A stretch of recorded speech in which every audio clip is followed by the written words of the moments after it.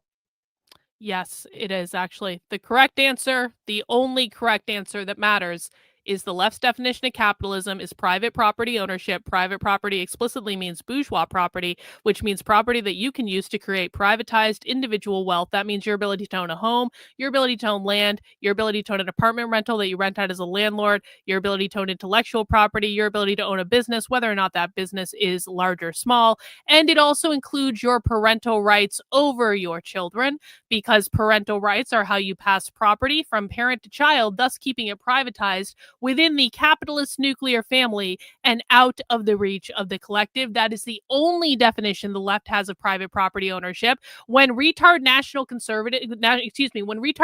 socialists don't understand this definition, retard national socialists who say, we don't care about the definition of capitalism because we hate it. What those retard national socialists don't understand is that they don't have the same definition of capitalism as the left does.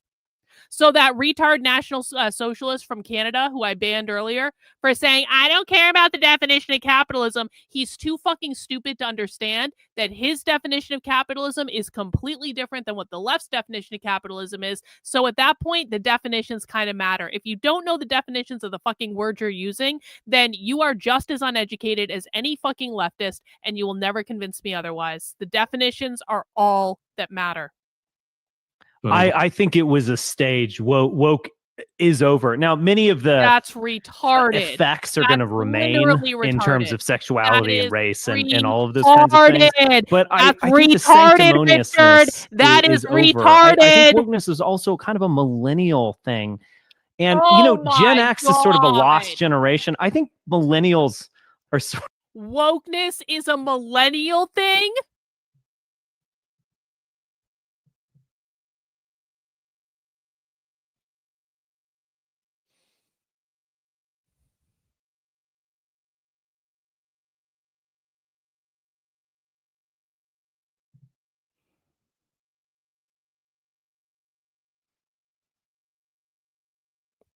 None of these people understand what they're talking about. Oh. No, I don't have to, actually. I really don't have to. I don't have to. If Richard wants to know what he's talking about, then he can reach out to me and ask me. But right now, I have to say, Richard is not on the same fucking planet. And Nick is about to agree with him too, and that's going to make me really upset when he does it. Because I think that Nick does know better. In fact, I know that Nick knows better.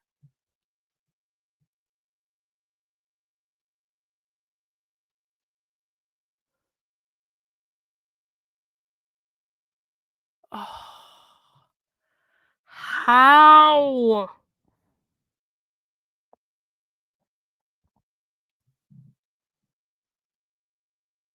How? How is this possible? How is this possible?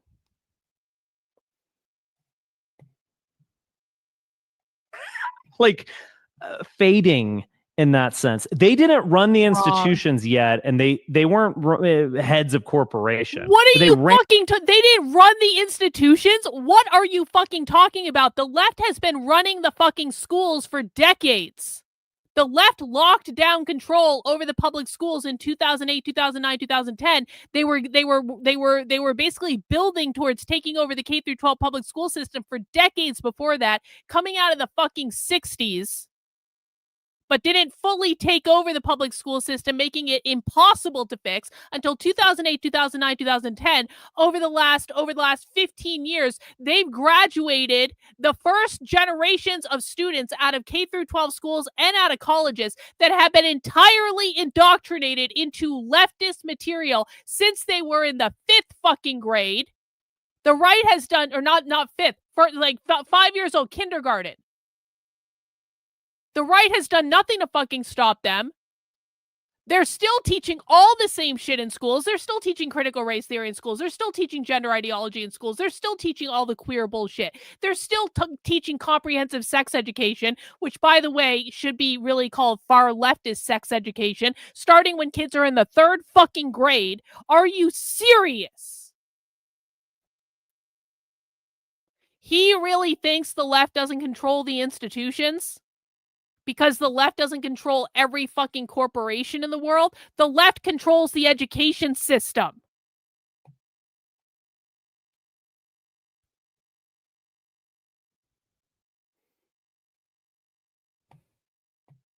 And the internet between, say, 2012 to 2024. That was sort of their thing, and that was their culture. And that stuff has become cringe really fast. Wrong. And it's So lost currency. And looking wrong. back on it now, like hashtag activism directed at Stephen Colbert because he made a mildly amusing joke about Asians. That stuff's over. It doesn't work. It's cringe. It doesn't go anywhere. It's not serious. And who do you think is doing the anti-ICE protests right now? Who do you think is literally chasing the Trump administration out of major cities, preventing the mass deportations from actually happening? Who do you think is doing that? It's the little children that went to the leftist indoctrination factories that then grew up to become older leftists, going through colleges and universities where they were farther ingrained with this fucking ideology. They are the ones who have been getting in ICE's way all fucking year.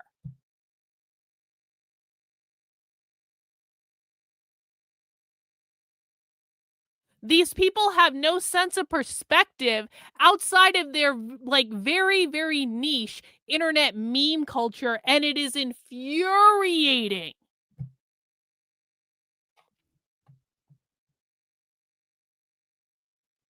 I think whatever you want to say about Trump, he at least kicked it to the curb.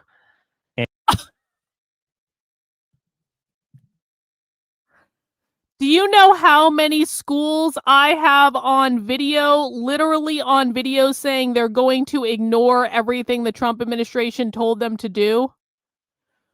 Hey guys, Trump really kicked that woke bullshit to the curb. Are you fucking serious?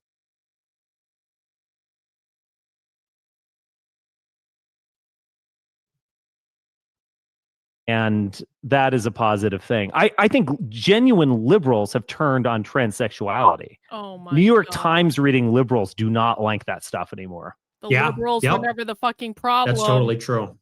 Yeah, okay. Whatever. I'm wasting my fucking time. I'm like literally we'll try I'm like literally wasting my fucking time. And any hope I have had for the dissident right has just flown right out the fucking window. They are not our friends. They are not our allies. I don't care how devastatingly handsome Amalek is. I don't really care. If they I swear to God, this is some of the worst retardia I have heard in a long fucking time. Dragon Balls, thank you for the super chat. If Nick knows the truth about wokeness and doesn't correct Spencer on this point, then Nick is being intellectually. I don't think Nick cares. I don't think, here's the thing. I don't think Nick actually gives a fuck about any of this, and that's fine. Nick doesn't have to give a fuck about any of this, but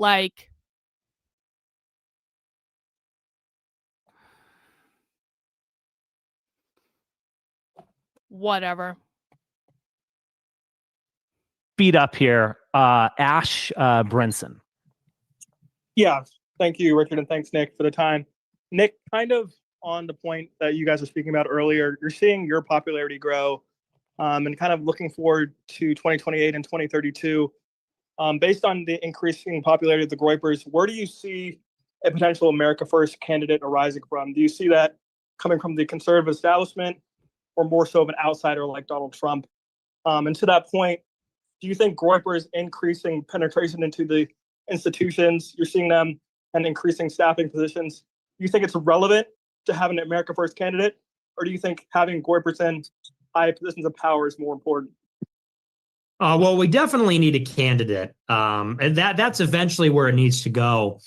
And I think if anyone rises up, it'll be 2 years from now, 2.5 years from now, when the left shuts down the entire fucking economy on May 1st, 2028. None of these fucking people are going to see it coming. Oh, this has no cultural relevance to us. Donald Trump really took care of that woke problem. The left is going to shut down the economy completely in 2.5 years, and they're going to do practice runs leading up to that, organizing across every fucking union. I know this because I've been in the organizing calls where they've been talking about it, and they've been talking about it for about a year now.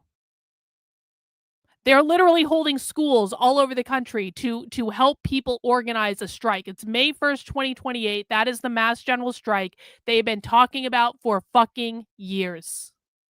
And no one is aware of this because no one fucking listens to the left except for me and my fucking community. May 2026 is one of the practice runs, but it's not going to be the only practice run. It's just the soonest one probably coming up. But May 1st, 2026 is not going to be the big one. The big one is going to be on May 1st, 2028, which is when all of the unions have negotiated to have their contracts expired at exactly the same fucking time. That is the big one. And the reason, and this is led by the United Auto Workers, the reason that they all negotiated to have their contracts end on May 1st, 2028 is to do a mass general strike to shut down the economy. And none of these people are going to see this coming. They're going to be like, oh, the left is doing some stupid protesting thing. They're going to ignore all the practice runs that the left is doing. They're going to ignore all the fucking organizing calls that the left is doing. The left is not secretive about this. They literally do conference presentations about this strategy. They are literally coordinating across all the fucking major labor unions on this strategy. They are not covert about it at all. And no one on the right has any idea that this is coming. And when it does happen, every single one of these people is going to be caught off guard. Oh, all of a sudden, the left has become a cultural problem for us because now it's beyond memes on Twitter. Now they've literally shut down the entire fucking economy. To include the fucking supermarkets, to include the airlines, to include the auto workers, to include Amazon, to include every major fucking, to include the K through 12 public schools through all of the teachers' unions.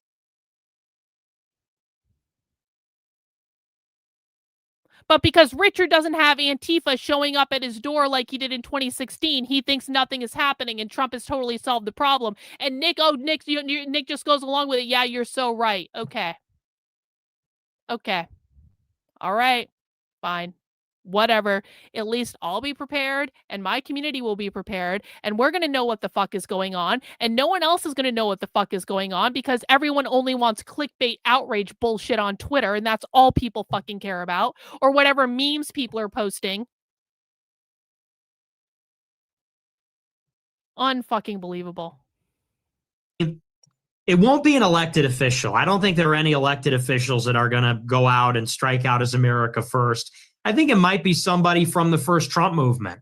It might be somebody maybe from that constellation of Trump-aligned organizations or from the campaign or, who knows. But I think it'll be a Trumper that will do it. A Trumper who kind of underwent the same thing I did. You could say it's like the second generation of Trump. It's like the second iteration or third or whatever. It's the next wave. It's the prog rock of Trumpism. It's a new wave. It's progressive. And so I think whoever it'll be will emerge from that kind of, maybe even from that original movement, because the original movement is the one that captivated. That's the one that captured the imagination. But I don't know anybody in particular, and I hope someone shows up, but I have no idea. I'm not aware of anybody right now. I'm just not positive it can exist without Trump. I mean, I don't know if anyone has that type of charisma Hmm. in a way. Yeah. You could do it. Nah, too short. Too short. And I'm not white enough. Raphael. Yeah, hi Nick. What do you think of supposed populists like James Fishback from Florida, That's sort a of good using your question, America actually. That's a First really good brand? question, actually. He and others are sort of attaching H-1B opposition and APAC opposition to more unelectable positions like a full abortion ban or libertarian sort of slop about eliminating property taxes, which exclusively benefits rich people and boomers, even like Twitter brain rot ideas around Blackstone supposedly being responsible for the housing market being bad. Do you have ideas around keeping the nuance of your positions as you expand the America First movement in a eugenic way? No, and so I don't know a lot about James Fishback. Some people are suspicious of him, but I don't really know Nick anything isn't that about short. him. I've stood next to him And there's some other candidates. that It's a short. question of how serious they are. Is Fishback a serious Not candidate? tall, Is but he he's not actually, does he tiny. want to be the governor? I'm not saying that to be critical. I don't know, because there's been candidates in the past that take these like meme ideologies or even that were influenced by the alt-right. Like Patrick Little or Paul my Neal. God. Yeah. I'm that kidding. was quite something. Those are the ugly, stupid Paul freaks. Nehlen is as well. There were a lot of people who took the internet into real life and it didn't work. Yeah, because there was a generational issue and they just weren't very bright. They couldn't do it. I don't think there's anything necessarily bad about it. I think it's kind of an interesting test. And if anything, it just shows that it is valuable enough that people that are running for office are trying to wield it, that people see that as an opportunity. They see value in it. So no, I don't actually believe that we need to very carefully manage it. I don't think it's hurting us. I think that it's good to be experimental at this stage in the game, especially in a governor's race like that. Who knows what's going to happen there? So I don't hate it. I'm not mad about it. Spence. Hi, thank you guys for doing this collaboration again. It's been great. This should be a slam dunk for both of you. With Richard's endorsement of Harris last year and Nick's non-endorsement of Trump, how great is it to look at the people who all went after you for those decisions and enjoy the victory lap, knowing what we know a year in? It's so good. So delicious, right? Because, well, and here's the best part. Last year, it was overwhelming. If you were not on the Trump train, it was so, everybody was on the Trump train and everyone was calling me a Democrat. Now I know how Richard feels. You're a Democrat. You're an operative. You're in the CIA. Yeah. You took a picture with Laura Bush one time or whatever it was. You're with them. And it's like, fuck you. Like, do you hear what Trump is saying? Have you been to a rally? It sucks.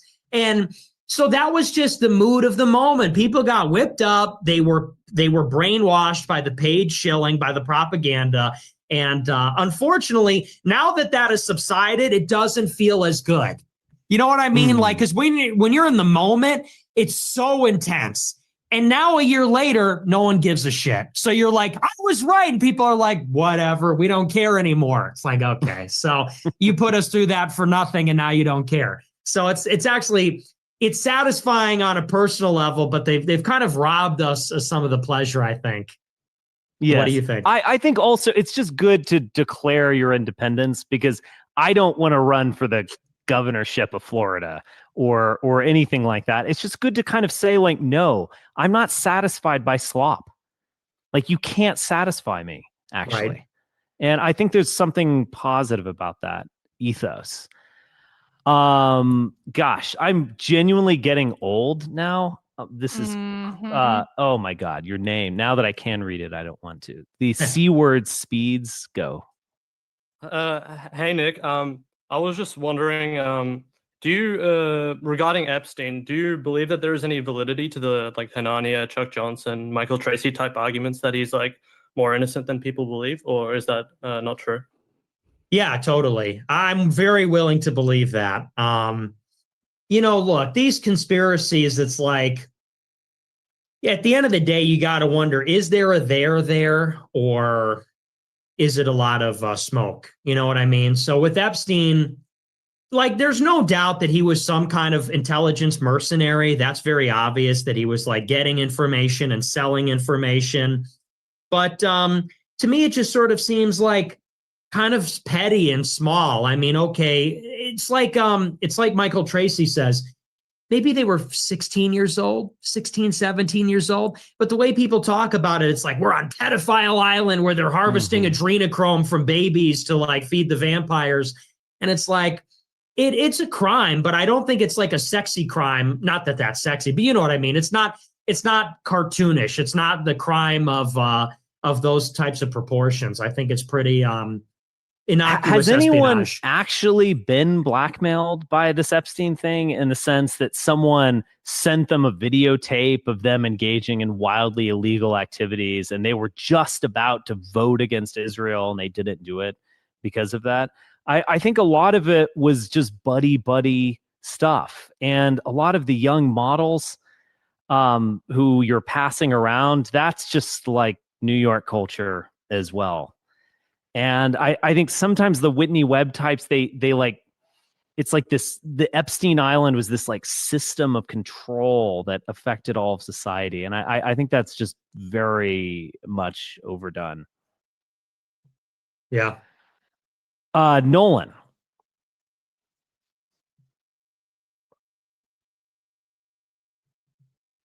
We can't hear you. You have to unmute. Okay. Apollo Aquarium. Oh, Nolan, is that you? Okay, go for it. Yeah. Go Hey, for it. Nick. Hey, Richard. I had a question here. I got red pilled about 4 months ago, and there's been a reoccurring theme, especially in Nick's chats when I'm waiting for him to go live. And everybody's talking about foreskins missing. When are we going to get them back? And I want to know what your guys' thoughts are on circumcision, and what are we going to do about it? I'm against it. And yeah, I don't know. I mean, it's kind of up to the parents, but I think that people should not circumcise. I 100% agree. Apollo's Aquarium. Hey, can you guys hear me? Yes. Awesome. So I was wondering, along with the generational run and the Great Awakening, a lot of what I see is online is really like low IQ anti-Semitism, low IQ racism stuff. And I feel like it's really at a certain point overwhelming the good, solid messaging coming from people like you, Nick, and others. And really, what are your thoughts on, how that may have a greater effect in the future on the success of anything really, solid and worthwhile? And then what's your favorite Sopranos character? Well, it's like anything. I mean, look, the masses are the masses, and you have to keep the masses fed. So I think that as long as this is what Trump does, and I think this is what anybody has to do, you can't get mad that the game is the way that it is. And you also can't win the game by explaining the game. You have to play the game, like that's sort of what I've unlocked, because you could sit there until you're red in the face for 5 hours explaining, the kind of subversive narratives that are being pushed and the patronage networks, the kind of stuff that Basil will talk about or that I've talked about or you talk about. And a 90 to 100 IQ person is just never going to download that. A casual listener is just never going to comprehend that. So you could get mad about that and say people are too dumb. You could try to make it work, or you can just cynically play the game, throw some chum in the water, throw some fish food so the stupid fish will eat it up. And then you provide the other stuff for the higher level people. But I'm a big believer in you just got to use the information to win the game rather than trying to explain the game or get out of the game. We're all in the game, and there's no way out. Very true. I would just say this. I mean, we're doing high level content. I mean, we've been reading Homer on weekends and so on. And our subscriber base keeps going up. So like people are out there, and you just sort of have to go for it and do it, and they can find you. So anyway, there's that. Mad Max. Yes. Hi, guys. Congrats, Nick, on the Piers Morgan experience and all your success. I've watched you for like 2 years. And during the interview, he asked one question that I've always kind of been curious about with you. When he asked you about your race and being a quarter Mexican, I'm like, one of the things I'm working on right now is I'm working on this Decode the Left Dictionary project. But along with the Decode the Left Dictionary project, there's going to be pages within my Decode the Left website where like people can go to find information about the most common topics I get questions about. Like, Karlyn, why does whiteness mean capitalism instead of skin color, and so on and so forth. So what I'm going to do is I'm going to build out a page around the May 2028 strike. And basically what I want to start doing there is collecting all of the information we have about what the left is saying in regards to the May 2028 general strike. And I want to just keep like a running archive that we can send people. And then what I want to do is I want to start a campaign where like, you know, probably like in an ideal world, every day I post something on the internet, like X number of days until the left tries to shut down the economy, May 1st, 2028, with like a link to that page. So another thing to add to the fucking list of the 87 things I always have to do. Since no one knows about this, whatever, I'll do it. No one else wants to do it, I'll fucking do it. Fine. like you, I have 3 white grandparents and a Mexican grandmother. So I kind of have a similar demographics to you. And I guess there's kind of like a self-contradiction that at least I had to kind of confront a little bit of navigating racial identity when you get into identitarian or nationalist politics. So I'm curious if that's ever caused any tension or you've had to put any thought behind it or how that's affected your identity at all. It really hasn't. I mean, you know, and everybody has something to say about it, but you know, I'm a white passing person, and people can disagree with that. I think that would be irrational. You know, I use the example. I live in Chicago. If I go into Little Village or Pilsen, where the Mexicans live, and I walk into a taqueria and say, "Hola, amigos," are they going to just sort of like look up and then look back down and say, "Oh, hola"? Like, no, they're going to laugh because they're going to say, "What is this white guy doing?" So now, if I went in there, I'm family. With that's right. Guys. I mean, you're familiar. Yeah. So, you know, I feel like I've had, and that is like race is to some degree, of course, it's biological. And to the extent that I have a phenotype, I have green eyes, I have wavy brown hair, light skin. So I'm phenotypically presenting as white, but it is also a social construct. And so there is such a thing as a Black experience or being, you know, a Mexican or a white person. Mm-hmm. And I went through life as a white person. I went through life being perceived as a white. And if I had a different last name, if my last name were King, which is my father's Irish name, his mother's maiden name, if I went through my life as Nick King, you know, nobody would, people say this some Irish kid, you know? So it doesn't affect me. The only people that give me a hard time about it are people that'll take everything to try to attack you, find some contradiction. Here's why you can't have your views. And, you know, so that's really just a bad faith line that people, that's really the only time I've ever had to confront it is when it's thrown in my face by people saying, well, you're not racially pure. So, and it's like, I'm not saying America should only be for 99% white people. I'm saying we don't want to live in Africa. You know, it's like a big difference. So, no, I've never really had an identity issue at all. Hunkle, I can't wait for this one.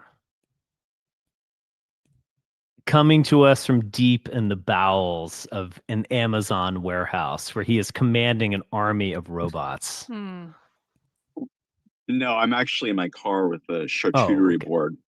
I've got to ask, on the topic of Chuck Johnson, why were they afraid of him?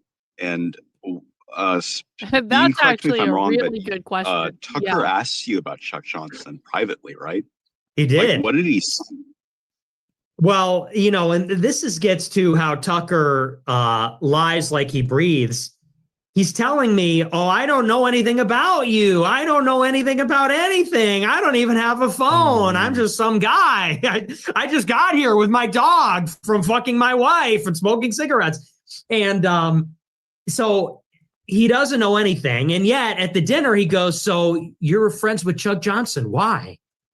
And I was like, well, he's really intelligent. I read his Substack. And, but, you know, I told him the whole story, but he was very interested. And he said about Chuck, he said, you know, he's obviously mentally unwell and, you know, he lies about a lot of things. He goes, but he definitely knows things that he wouldn't know if everything he said was a lie. In other words, implying that maybe some kind of operative. He asked about you too, Richard. He asked about Andrew Anglin, and he asked about, I think that those were the big ones. But yeah, You so put that in was a a little good weird. word, I hope. I did. Yeah, I did. Good. I said, oh, I'm a fan. But he doesn't like you because he says you hate Christianity, which I think is true in fairness. But Well, I I've just said like some original nice thinkers. things this evening. Yeah. That's Yeah. interesting. That's interesting that's what he fixated on. That's Mhm. interesting. I wish Chuck the best. I mean, I don't even know what to say about this clusterfuck that he's gotten himself into. But you know, with Chuck, there's he's a great storyteller, and sometimes Can anyone give me a too long didn't read of what the fuck happened with Chuck Johnson? Because I heard somewhere that he ended up in jail. Like, the last time I ever even heard of Chuck Johnson was when he deactivated his Twitter account, but he was pretending that Twitter permanently banned him, but Twitter didn't permanently ban him. He just deactivated his account, and he let everyone think that Twitter permanently banned him when he just deactivated his account. And I actually thought that that was really shitty because that happened at the same time that a whole bunch of groypers got banned. And the groypers actually got banned for being like against the H-1B visa. But Chuck Johnson was pretending to get banned by deactivating his account because he was attention seeking or something. Yeah, I don't know. If anyone knows the too long didn't read of like why the fuck is Chuck Johnson in jail, like let me know because that's what I heard. But I don't know anything more about it. he is dead on accurate. Let's be honest. Sometimes it does seem a bit delusional, you know, or I know this thing, but I can't tell you. I'm just going to tantalize you with it. But look, I'm flawed as well, and I absolutely wish him the best. And wow, I hope he doesn't have to spend Christmas behind bars. I need to send him can you send people gifts in prison? Like if you're a civilian, non-family member? Or? I don't know. Yeah. Maybe I'll send him a Vaseline can and an old penthouse. That would be, yeah. Well, that'd be useful for sure. Better than like a pie with a knife in it or something. Yeah. Anyway, Rollo. Maybe let's do 3 more questions because we're almost at that 9:30, and this has been really good, you know. But let's do 3 more. Rollo, go for it. Thank you. Nick, can you explain your admiration for Stalin? Because I feel like I've never heard a proper explanation, and I find it very interesting. I've explained it a million times, but I just admire him. I think he's a ruthless, effective, cunning. He was the most powerful man in the world, maybe that has ever lived. And you have to admire that. He's a genius. He's an evil genius. People go, he killed people. Okay, so did Ted Kaczynski. You know, you ever notice that? People go, oh, Ted K, Uncle Ted. He's a murderer. He murders people, put bombs in people's houses, and he kills people. Do you support that? You know, it's like he's an evil genius. Ted Kaczynski's an evil genius. Stalin's an evil genius. You know, and I admire that he's an effective statesman. The results simply cannot be argued with. And yes, it's brutal. Yes, it's grisly. It's wicked how he did it. But there was a plan, and the plan worked. He said 5 years, heavy industry, 5 years, tanks and planes. We're going to catch up with the West. We're going to do in 15 years what it would take us 100 years to do, or else we're going to be destroyed. And he did it, and created a superpower with the nuclear arsenal, half of Europe. You know, what became the dominant power on the globe. You know, by the 1970s, the Soviet Union was actually dominant. They were they actually had the upper hand. And that's thanks to Stalin. So, I to me, I don't know why that's controversial. People go, Stalin, Hitler. I say that's ridiculous. It's almost like saying he supports Oliver Cromwell and Napoleon Bonaparte. It's like it's a figure from history. It's like rooting for Darth Vader. So that's how I feel about it. But I admire him. I think he's brilliant. Yeah, I think we can I appreciate Cromwell in some weird way. So yeah, he's obviously a force of nature and profoundly influential in the world. You can't avoid him. You can't pretend that he can go away by criticizing him or something like that. So I agree with that. Slimed. Hey, can you hear me? Yeah. Cool. I was just wondering, it seems like every university today is fully into the Sodom and Gomorrah LARP. So I was wondering, like these last few conservative universities, like Brigham Young University, for example, like how do you think they could affect America first going forward as these enclaves of conservative higher education? I don't really see them having a big impact. I mean, Liberty U, Brigham Young. I mean, it seems like people don't really come out of these institutions and get into politics. If they have, I haven't encountered them. Most of the people that are in DC, I don't want to say where they come from, but you can imagine. I mean, the people that go to work in DC, it's people from George Mason, George Washington, American, Georgetown, UVA. Yeah. It's people from the area for the most, William and Mary, people from the area. So, conservative, who does that really produce other than these like Protestants with like baseball caps and like a cross and a black t-shirt? Like that's who goes to these kinds of schools in my mind, not actually the operators. Yeah, I don't have any hope for these quote unquote conservative institutions. I think one thing that's revolutionary and really inspiring is the fact that education is no longer wasted on the young. And I mean, I don't like Barry Weiss. I don't agree with her, but like Austin U, that's a good idea. Peterson University, ditto for Jordan Peterson. But that doesn't mean that what he's attempting to do is not bad. There's no reason why you need to pay $50,000 a semester to attend something when you're 21 years old. I think that is ridiculous, in fact, and that's certainly not how Plato conceived of the academy. So I think building smaller institutions that are affordable and that separate the wheat from the chaff and select good people, we can do our own work, not beholden to political correctness or some stupid administrator at the university. I mean, I think there's actually a lot going on, but it's not going to take place at like Liberty or Hillsdale or what have you. Hang on. Chuck was charged with racketeering, falsely claiming to be U.S. intelligence to extort companies. No shit. Wow. That's crazy. William, and then I think we will wrap it up. I apologize, but I think it's we'll wrap it up on this one. So William, and then we'll have some final thoughts. Go for it. Nick, you said that it's worth it to maintain some kind of attachment to Rome because it's like the Jedi temple. And how is that not just a cope? The guys who made Rome didn't have their own Rome to look back to. So isn't this attitude like kind of immature? No, I think that, look, we are looking for peoplehood. We need a sense of peoplehood. That is what we're lacking. It's, call it racial consciousness. Wait. Chuck Johnson, the far-right activist and internet troll known for his controversial online presence and brief ties to figures like J.D. Vance, is currently in jail due to his disruptive behavior during a civil racketeering trial in July 2025.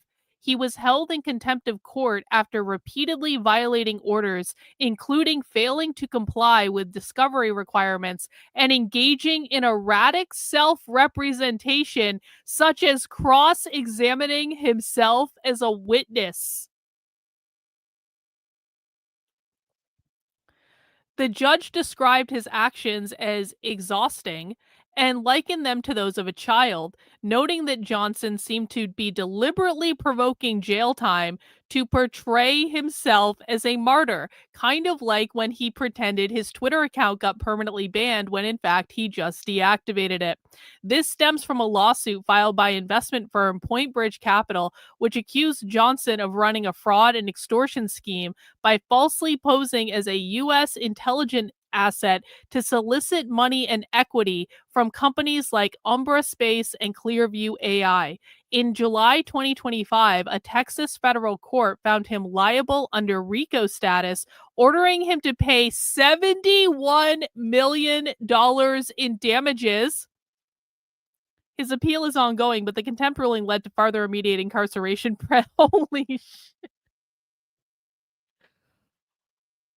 Wow. I never liked that guy. I really was always very suspicious of him. That's nuts. That is crazy. That all came from Grok, by the way. So if Grok got anything wrong, I apologize, but that all came from Grok.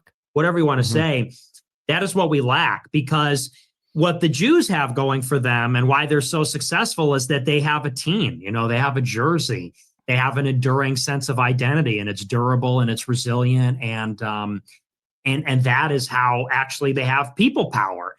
That's how they're spread out across the globe, inside the country, vertically, horizontally.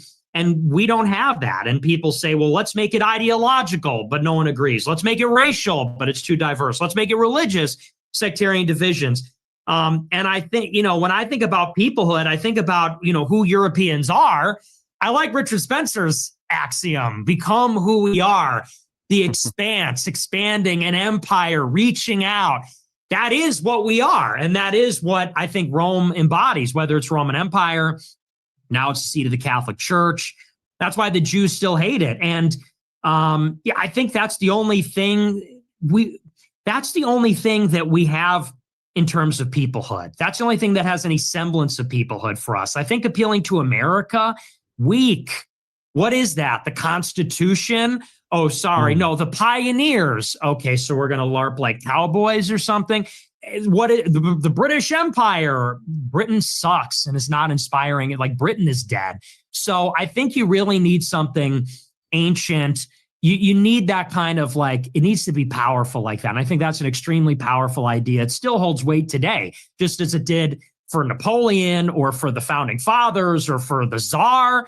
That's our blueprint. You can't. You're just describing Apolloism, basically. I mean, this is, yeah, I like literally, yes, agree with every word just uttered. Yeah, Epic. Let's go. Well, it needs to be spiritual. I think that's the weird thing I think maybe we both come around to, which is that like showing people a bunch of IQ statistics or saying like black's bad, white's good. It's not inspiring. That's not what inspired us to be who we are in the first place. And so, yeah, I do think spirituality is the new frontier. Well, and you're going back to Hellenism, right? You're going back to like with Apollo, you're going back to just like there were Jews and the Greeks. I'm just taking it to like the Hellenized Jew, which is Christ, I suppose, you know, in the gospel. That's a very good description of him. Yes. So, yeah, I see it.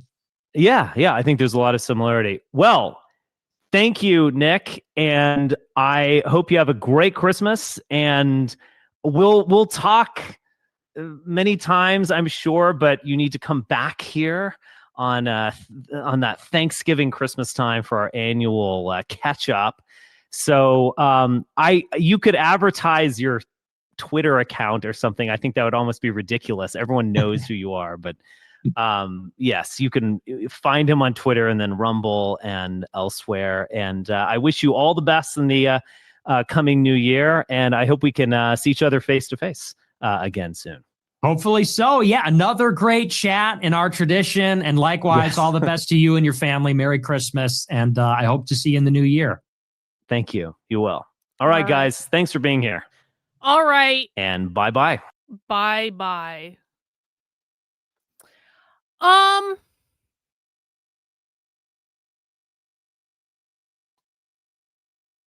I don't know. Obviously, I remain completely unimpressed with the lack of any hinged into reality knowledge about the actual left. And it honestly, like, again, this makes me question everything. And I know for an absolute fact that Nick knows more than what he said on the I know it for an absolute fact, okay? But, like, if I'm getting to know Richard Spencer for the first time, and this is my first exposure to Richard Spencer, I have to question everything else that he says. And this is what really bothers me about people on the right in general. And no, it's not just the dissident right. It's like there are just so many people who think that they understand the left because of clickbait content, because of like fucking memes on Twitter, because of this conservative bullshit slop that's been, dribbled out over years and years and years and years and years. They think they understand things that they don't understand. And when I know for an absolute fact that Richard is completely wrong in literally every single thing that he said about the left, and it's not even hard to prove. Like, it's not like I'm sitting here with some super secret, like, under fucking cover knowledge. I'm talking about what the left says in public all the time when you actually take the time to listen to what they're saying. And it just makes me question, if someone is so uninformed on this topic that they're speaking so confidently on. Richard might be a very nice guy, and I'm sure he is a very nice guy. I don't know him. I've never spoken to him. I probably will never speak to him. But, like, if you are speaking with confidence about something that you literally know fuck off nothing about, then how many other things are you speaking confidently about that you know fuck off nothing about? That's the problem. And it's like, that's the problem with almost like literally anyone that I see talking about these topics. It's like you have to question everything. If you go under the assumption that if someone will bullshit about one thing, they will bullshit about like literally every fucking thing.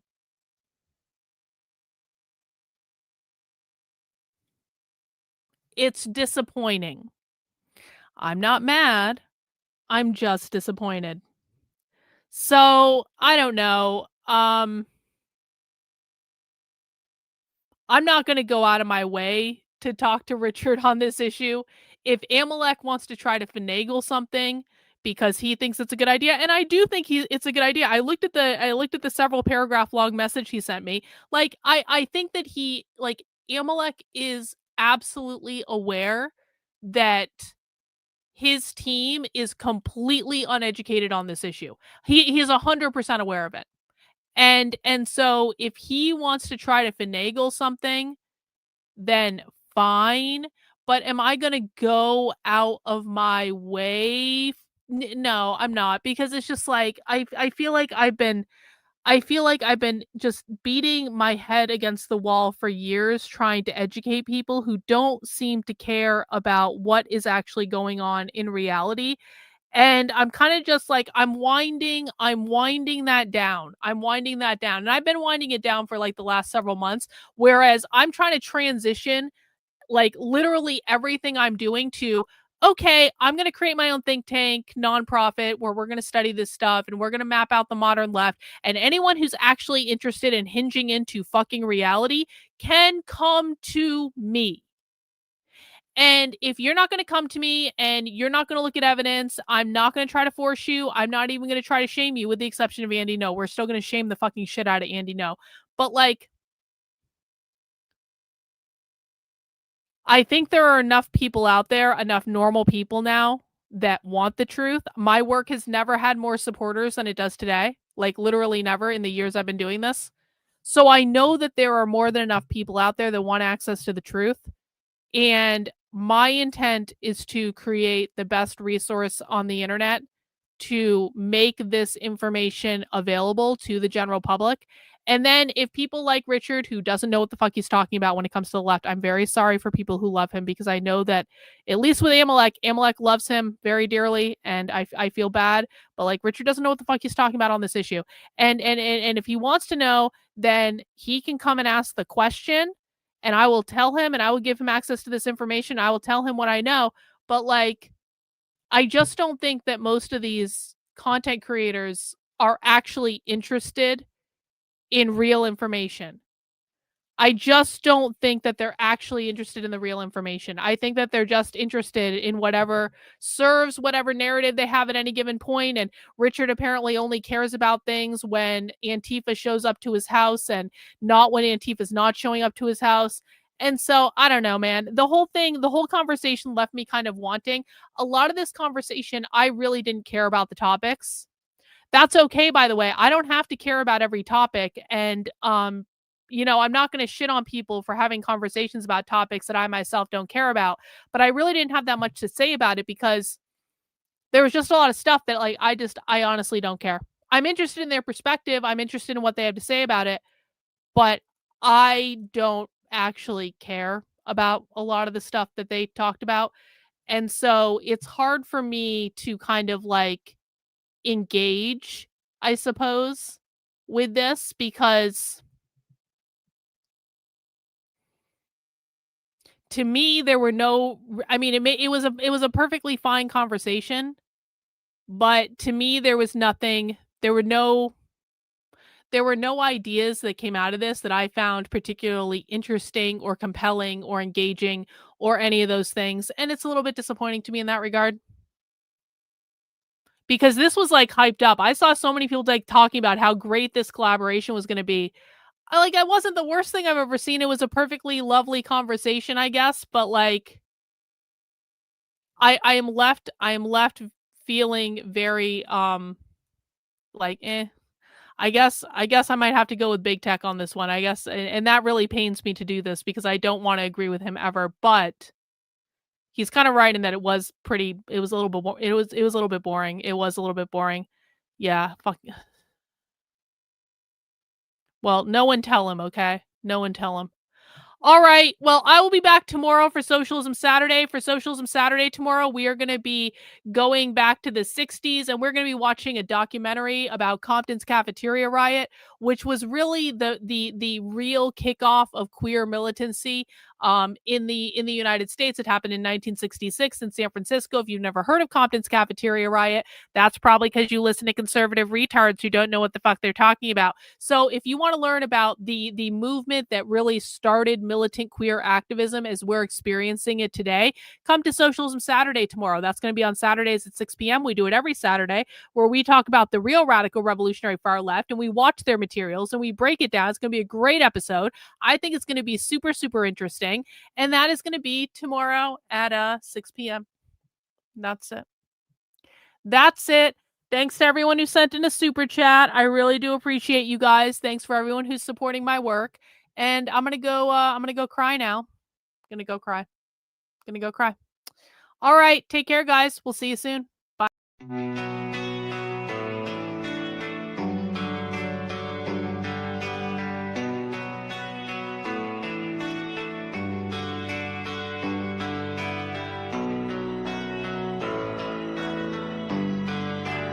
How are you feeling?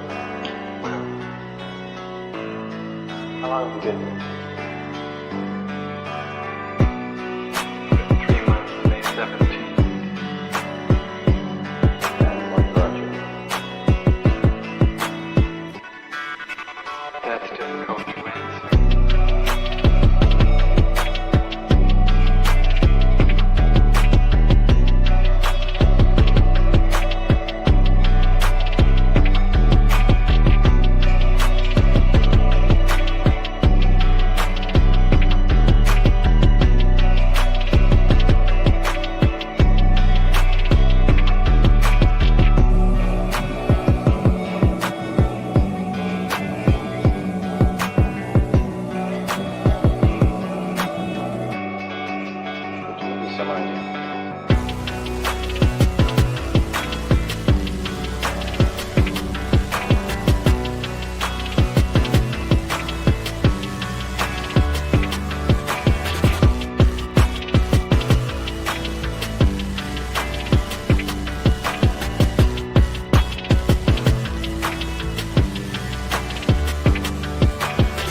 people dislike me because I am not completely like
eventually resulted in your being here in the hospital.